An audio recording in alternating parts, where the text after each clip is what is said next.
अयस्क का धातु क्रम पढ़ रहे हैं, यानी अयस्क से धातु प्राप्त करना। और इस अयस्क से धातु प्राप्त करने की जो प्रोसेस है उसमें से हमने एक प्रोसेस पढ़ ली जिसको कहते हैं अयस्क का सांद्रण। अब यहाँ जो अगला है, अगला जो स्टेप है वो है अयस्क का ऑक्साइड में परिवर्तन। अब इसका क्या मतलब है? तो अयस्क का ऑक्साइड में जो परिवर्तन है, इसका मतलब यह है कि जो अयस्क है उस अयस्क में ऑक्सीजन को छोड़कर अन्य जितने भी चीजें हैं उस सब को क्या कर दिया जाए? हटा दिया जाए। अब देखिए, कुछ अयस्कों में तो ऑलरेडी ऑक्सीजन होती है, जैसे हेमाटाइट है, लोहे का जो ये है, इसमें क्या है कि ऑलरेडी ऑक्सीजन है लेकिन इसके साथ क्या है? जल है। तो इसको ऑक्साइड में बदलने के लिए अब क्या करना पड़ेगा? इस जल को हटा देना पड़ेगा। कुछ कार्बोनेट अयस्क होते हैं, जैसे जिंक का कार्बोनेट है। इस जिंक के कार्बोनेट में भी क्या है? हालांकि ऑक्सीजन तो है लेकिन एक्स्ट्रा एक क्या चीज है? कार्बन। इसको हटाना पड़ेगा। आप धातु के साथ सिर्फ ऑक्सीजन रख लें, क्योंकि अन्य चीजों को डायरेक्ट हटाना बड़ा मुश्किल काम होता है। तो डायरेक्ट हटाना बड़ा मुश्किल काम होता है, तो इसके लिए और ऑक्सीजन को हटाया जा सकता है आराम से, यानी ऐसी विधियां हैं कि ऑक्सीजन को आराम से हटाया जा सकता है। तो अब यहाँ जो तीसरा, जो इसके अंदर पहला काम क्या था? चूर्णीकरण था, वो हमने कर लिया, पाउडर में बदला। दूसरे में क्या किया? सांद्रण करा, यानी कि मिट्टी वगैरह है, जो दूसरी अशुद्धियां हैं, जो भौतिक अशुद्धियां है, उसको हटा दिया। अब हम क्या करेंगे कि अयस्क के साथ ऑक्सीजन को ले आएंगे। कुछ सल्फाइड अयस्क है जिसमें ऑक्सीजन होती ही नहीं है, ये जैसे गैलेना, ये सिनेबार, कॉपर पायरेटेज, इनमें क्या नहीं होता? ऑक्सीजन होते ही नहीं है। तो ऑक्सीजन नहीं है तो अब ऑक्सीजन को लाना पड़ेगा, यहाँ पे इस सल्फर को हटाना पड़ेगा और ऑक्सीजन को लाना पड़ेगा। तो अब हम इस विधियों में क्या कर लेते हैं कि धातु के साथ ऑक्सीजन को छोड़ के अन्य सभी चीज़ों को या तो हटा देंगे, यानी दूसरी कोई भी चीज़ होती है उसको हटा देते हैं। ठीक है, अब उसके लिए क्या करेंगे? तो लिखिए, अयस्क का ऑक्साइड में परिवर्तन, ये हेडिंग है।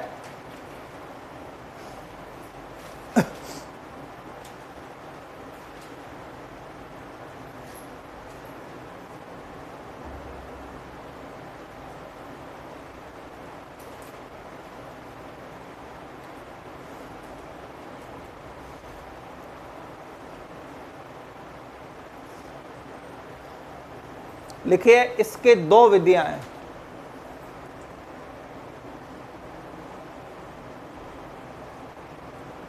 इसकी दो विधियां हैं।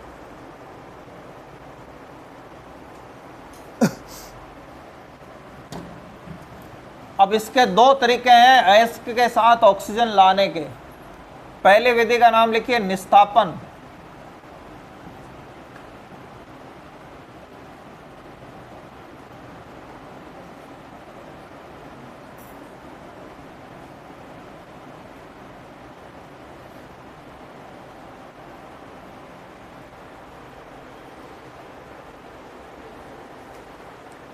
निस्तापन जो है, इसके बारे में लिखिए,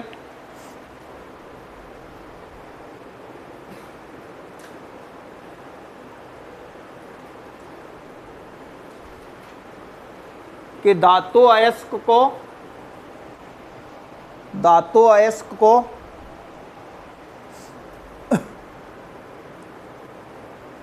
वायु की अनुपस्थिति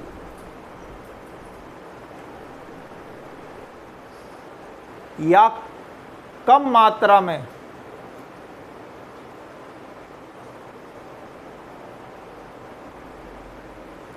उसके गलनांक से कम ताप पर गर्म करना,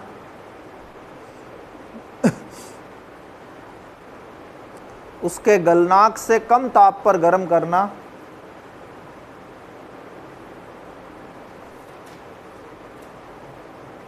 निस्तापन कहलाता है।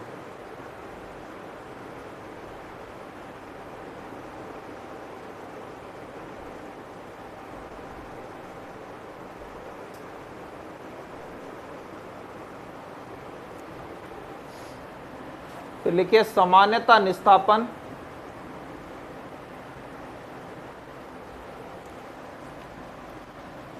जल योजित अयस्क,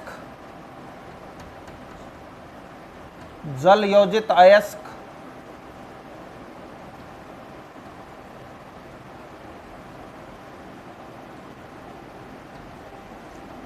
या कार्बोनेट अयस्क या कार्बोनेट अयस्क का किया जाता है।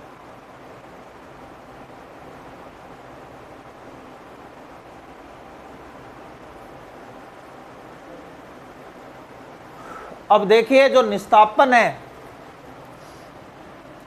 उसके लिए मैंने लिखा है कि भाई वायु की अनुपस्थिति, और अनुपस्थिति से मतलब यूं है, अब जैसे भट्टी के अंदर अयस्क डाल दिया तो वहाँ खाली जगह होगी तो थोड़ी बहुत वहाँ हवा हो सकती है, हवा होगी तो ऑक्सीजन भी हो जाएगी, तो थोड़ी बहुत अगर ऑक्सीजन है तो कोई दिक्कत नहीं है। जनरली यही कोशिश करते हैं कि वायु की अनुपस्थिति में। अब देखिए वायु की अनुपस्थिति है, मैंने कहा ऑक्सीजन जोड़ना है, तो फिर वायु की अनुपस्थिति क्यों रखते हैं, उसका कारण क्या है? उसका कारण ये है कि इसका मतलब अयस्क के साथ पहले से क्या है, जल जुड़ा हुआ है और साथ में पहले से ही ऑक्सीजन है। तो जल योजित अयस्क का मतलब क्या है कि जिस अयस्क के फार्मूले में क्या हो, जल हो। तो करना क्या है, कुछ नहीं करना। ये जल मैंने बताया था कि सीलन के रूप में होता है, जिसको हम सील कहते हैं ना, सील, वो सील की तरह ये गिला गिला अयस्क होता है। तो ये जो सीलन होती है, अगर आप किसी चीज़ में सील आ रही है और उसको क्या कर लें, गरम कर लें, तो गरम करने पर क्या होगा, उसका पानी उड़ जाएगा। तो यहाँ आपको हवा की ज़रूरत नहीं है, ये पानी इससे अलग हो गया और अलग होके उड़ जाएगा ये पानी। ठीक है, तो जिसके साथ भी जल होता है, तो जल होता है तो इसको गर्म कर लेते हैं और गर्म करने पर वो जल क्या हो जाएगा, उससे अलग हो जाएगा, उड़ जाएगा। तो जल योजित अयस्कों का किया जाता है। तो आपको कोई पूछ ले कि भाई इसका क्या होगा, अगर उसके फार्मूला दिया हुआ हो और उस फार्मूले के साथ में जल दिया हुआ हो, तो आप समझ जाएं कि उसका क्या होगा, निस्तापन होगा। ठीक है, फिर कार्बोनेट अयस्क, जैसे ये जिंक का कैलामीन है, कार्बोनेट। अब किसी भी कार्बोनेट को आप गर्म करेंगे तो गर्म करने पर ध्यान रखना वो अपने ऑक्साइड में टूटता है और क्या देता है, कार्बन डाइऑक्साइड गैस देता है। ये मैंने बताया था, जैसे ये चूना पत्थर है, इसको भी अगर आप गर्म करेंगे तो ये किस में टूट जाएगा, CO, मतलब CO2 निकल जाएगी। कार्बोनेट का हमेशा ऐसी प्रकार से होगा विभाजन, कोई सा भी कार्बोनेट हो उसमें से CO2 निकाल दो और बाकी उसमें ऑक्सीजन बच जाएगी CO2 के अलावा। तो अब देखिए निस्तापन के लिए क्यों नहीं जरूरत है हवा की, तो हवा की जरूरत क्यों नहीं है, क्योंकि इनके पास ऑलरेडी ऑक्सीजन तो है, लेकिन ऑक्सीजन के अलावा कुछ एक्स्ट्रा चीज है, तो हमें उस एक्स्ट्रा चीज को निकालना है बाहर से, इसको ऑक्सीजन को की जरूरत नहीं है। अब कई बार जनरली हम ये निस्तापन में कंफ्यूज जाते हैं, क्योंकि ये भी क्वेश्चन आया हुआ है कि भाई ये वायु के अनुपस्थिति में होगा कि उपस्थिति में होगा, या अनुपस्थिति में होता है तो क्या कहते हैं, उपस्थिति में होता है तो क्या कहते हैं। तो कंफ्यूज नहीं है, तो इसका नाम निस्तापन है। यानी आप समझ ले, ये निस्तापन से मीन्स नो, यानी वायु नहीं है यहाँ पे।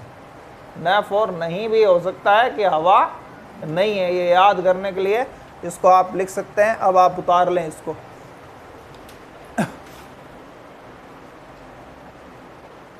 अब यहाँ जो नॉन साइंस स्टूडेंट है वो भी ये ध्यान रख लें कि जैसे ये डॉट करके H2 जुड़ा हुआ है, इसका मतलब ये इसका हिस्सा है, ठीक है ना। कोई भी क्रिस्टल होता है उसमें इस प्रकार से ये ऑक्सीजन और लोहा दोनों जमे हुए हैं, और इनके बीच में देखिए गोल गोल होते हैं परमाणु, इनके बीच में एक गैप होता है, इस गैप के अंदर ये जल घुस जाता है जिसको सीलन कहते हैं।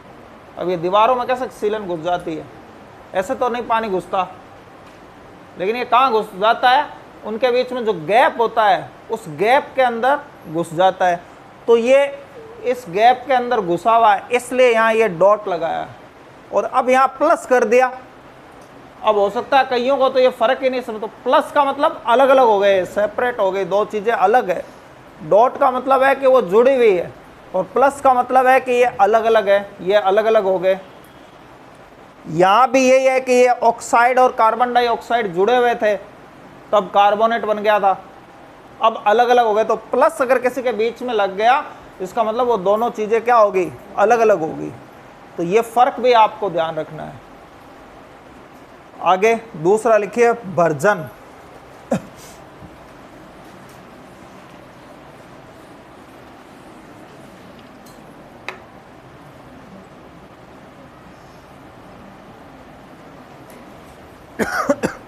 वर्जन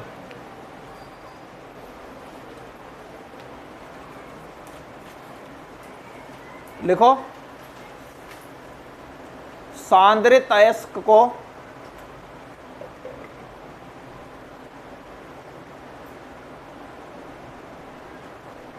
वायु के आधिक्य में उसके गलनांक से कम ताप पर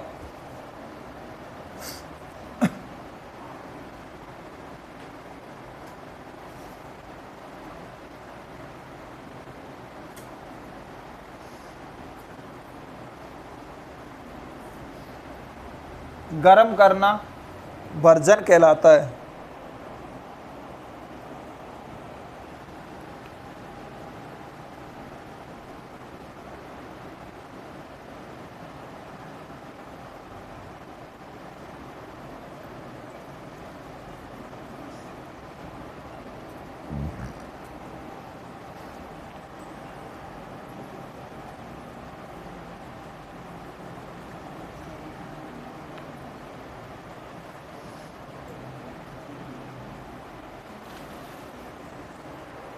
अब देखिए एक लाइन और लिख ले कि वर्जन सल्फाइड अयस्कों का होता है, वर्जन सल्फाइड अयस्कों का होता है, ये बात खास है।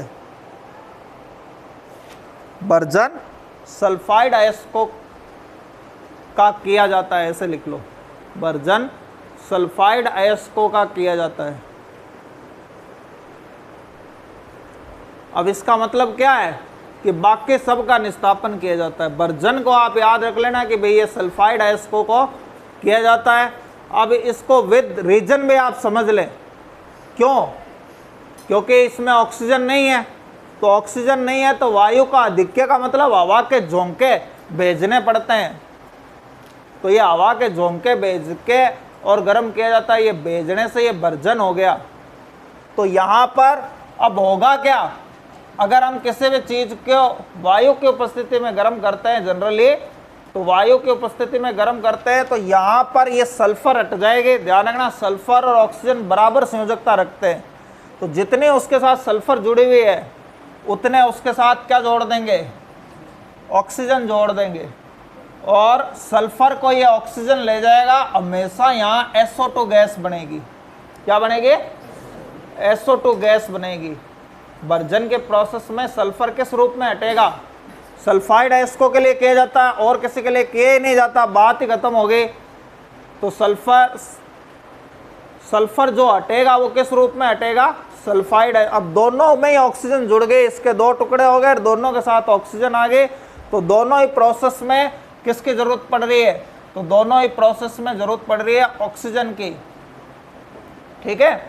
तो ऑक्सीजन से क्रिया होगी, साथ में क्या बनेगी, SO2 बनेगी, और धातु के साथ जितना वो क्या जुड़ा हुआ था, जितना यहाँ पे सल्फर जुड़ा हुआ था, जितनी संख्या में उतनी संख्या में क्या जुड़ जाएगा, ऑक्सीजन जुड़ जाएगा। ठीक है, ये इसको याद करने का तरीका है। कौन सी गैस निकलती है, सल्फर डाइऑक्साइड। उसके बाद यही प्रोसेस यहाँ पे, इसके भी ऑक्सीजन, अच्छा इसको बैलेंस करना हो तो सल्फर क्योंकि 2 हो गए तो इस तरह से यहाँ 3 ऑक्सीजन आ जाएगी। ठीक है, वैसे आपको मैं बैलेंस करना सिखा चुका हूँ, यहाँ नहीं भी बताई जाती, आप खुद भी कर सकते थे। यही बात यहाँ भी होगी, यहाँ भी इसके साथ एक सल्फर है, एक ऑक्सीजन आ जाएगी और उसी प्रकार से क्या निकलेगी, SO2 निकलेगी। बैलेंस आप खुद कर लेना इसको। फिर वही PBS में भी यही चीज होगी। अच्छा यहां देखें, यहां 2 धातुएं हैं, तो 2 धातुएं हैं ना, तो पहले क्या होता है कि पहले इसके 2 टुकड़े होते हैं। यहां देखिए जो सल्फर है, पहले इनके 2 पार्ट होते हैं, क्योंकि यहाँ 2 धातुएं हैं। एक में बनता है Cu2S, एक में बनता है FeS। ये सल्फर को ले लेके ये दोनों धातुएं क्या होती है, पहले अलग होती है। ठीक है, पहले इसके 2 टुकड़े होते हैं। अब ये जो Cu2S है, इससे ऑक्सीजन क्रिया करेगी और इससे ऑक्सीजन क्रिया करेगी। कोई सोचने की जरूरत नहीं है, CO2 के साथ में एक S है तो अब हम ये क्या जोड़ देंगे, एक ऑक्सीजन जोड़ देंगे। दूसरी बनने वाली चीज हमेशा क्या होगी, SO2 होगी। इसी तरह ये जो FeS बना, इसमें भी क्या होगा, ये सल्फर हट जाएगा, क्योंकि वर्जन का नाम ही यही है कि वो कोई सल्फर है, वो सिर्फ सल्फर को, अब यहाँ तो एक पर्टिकुलर है कि सिर्फ सल्फर को हटेगा और उसकी जगह ऑक्सीजन आ जाएगी और ये SO2 बन जाएगा। इस प्रकार से अगर आपको ये याद ना भी रहे तो भी कोई बात नहीं है, एंड में तो यही बनते हैं 2, CO2O और FeO। तो इस प्रकार से जो है यहाँ पर वर्जन होता है, और वर्जन में क्या होता है, सल्फर हटता है। किस रूप में हटता है, SO2 में। नाम याद रखना है, सल्फर डाइऑक्साइड। और अब आपको ऑक्साइड अयस्क मिल जाएगा।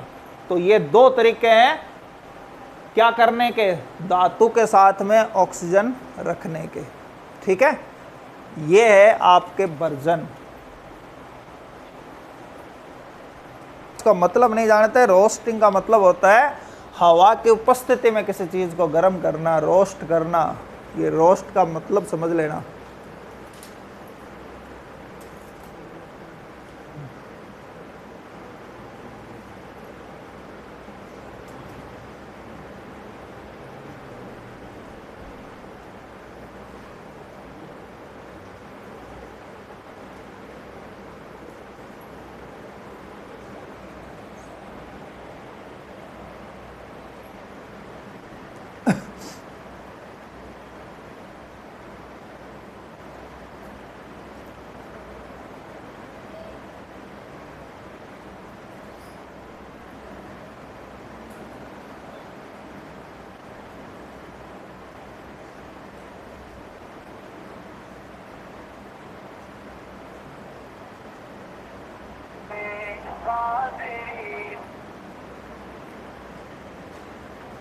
हेलो, वालेकुम सलाम।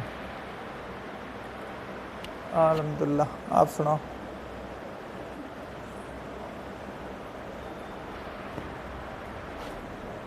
हाँ, रेयान का एग्ज़ाम है अभी। हाँ बीकानेर में है। हाँ अभी 6 बजे उसका ख़त्म होगा, 6:30 तक घर आ जाएगा सर।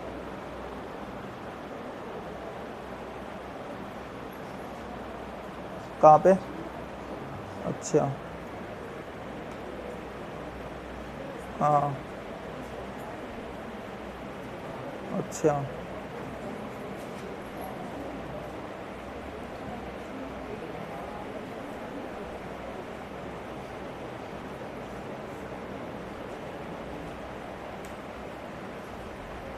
तो शायद आप इस टाइम बोल रहे हो, अभी तो मैं क्लास में हूँ और अब तो सिर्फ 12-13 मिनट रह गए, 12-13 मिनट रह गए।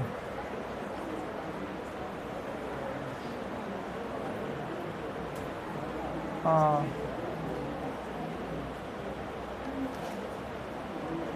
मुझे भी कम से कम आधा घंटा लग जाएगा, समझ लो प्रिया।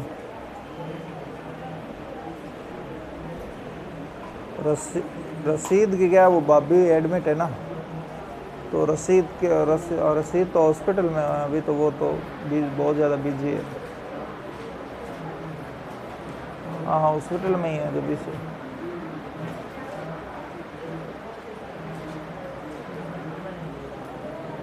हाँ ठीक है, वालेकुम।